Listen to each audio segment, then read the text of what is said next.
Hey,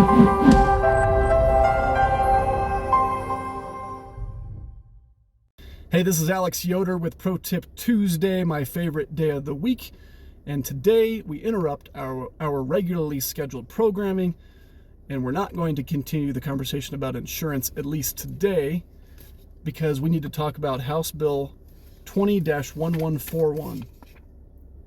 Now, if you are a member of the Colorado Springs Landlord Forum, I will post my write-up version of this bill on our Facebook group page so that you can see the highlights, where I basically have highlighted all of the major industry changes as a result of this bill, so the major kind of concerns, and then I put notes in there as well on the serious issues throughout the bill with some feedback.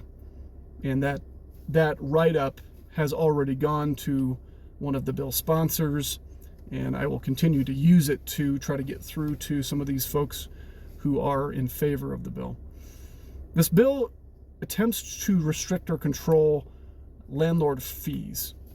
Now, one of the biggest things that it controls is it talks about basically that you can't charge late fees until the 15th of the month. You have to give the tenant 14 days. And then it restricts severely your ability to actually collect the late fee and the amount that you can charge. So it pushes the time when you can actually charge for a late fee into later in the month. It controls the amount of the late fee, and it controls your ability to actually collect the late fee. In other words, you can't withhold rent to pay back late fees. You can't charge interest on late fees. You can't. You can hold it from a security deposit pretty much only, unless you can somehow convince the tenant to pay those late fees during their tenancy. But beyond that, it also talks about other fees, and that's really the biggest concern, and why I'm referring to this bill as somewhat of an industry killer. I mean, it's severe. It's a horrible, horrible bill. I'm going to read this section very quickly, which is the worst section of this entire bill. A landlord shall not require a tenant or mobile home owner to pay any fee other charge other than the rent, except that a landlord may require a tenant or mobile home owner to pay a use-based fee that is described in the rental agreement.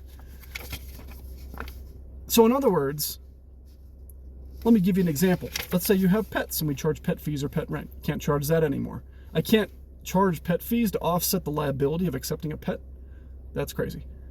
If a tenant breaks their lease and I want to charge a lease break fee, I can't charge that.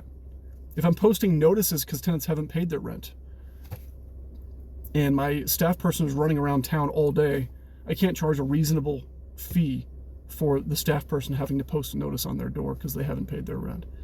And there's many fees like that that are completely reasonable, and most folks who are moderate, would feel are reasonable whether you're an owner or a tenant. This bill, if passed as is severely detrimental. I mean, you're going to have builders and investors literally running out of our state, and it's going to kill available housing even more. I mean, we already have a housing shortage. Guess what happens when no apartment complexes can charge any fees at all? They're not going to build here, period.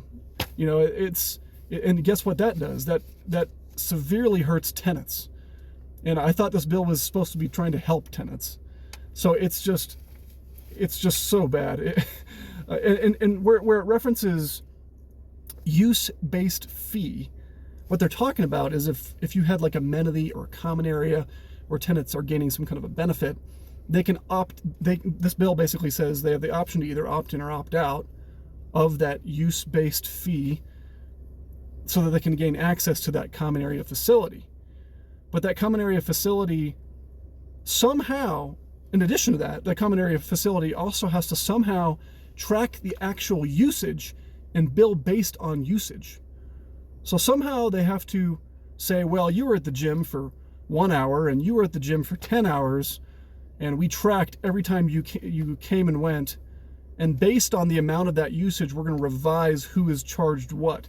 And the amount charged can't represent any kind of profit. The amount charged has to represent actual costs for the landlord for that facility.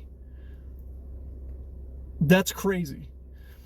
But go read the bill, go read my notes, and stay tuned, because we're going to be doing calls for action, and we're going to be testifying against this bill and trying to get this thing killed, because if it doesn't get killed, it will kill this industry.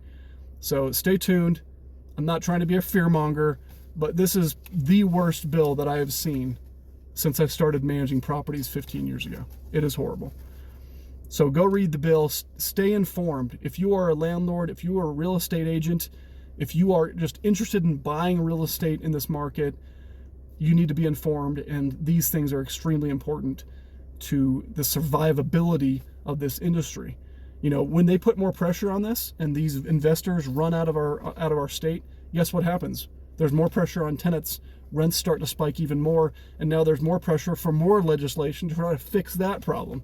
You know, it's just this never-ending attempt for the government to control things in a way that is detrimental to everyone. So that's my take. We'll be back next week. Thank you so much for tuning in to Pro Tip Tuesday. Have a good rest of your day. Goodbye.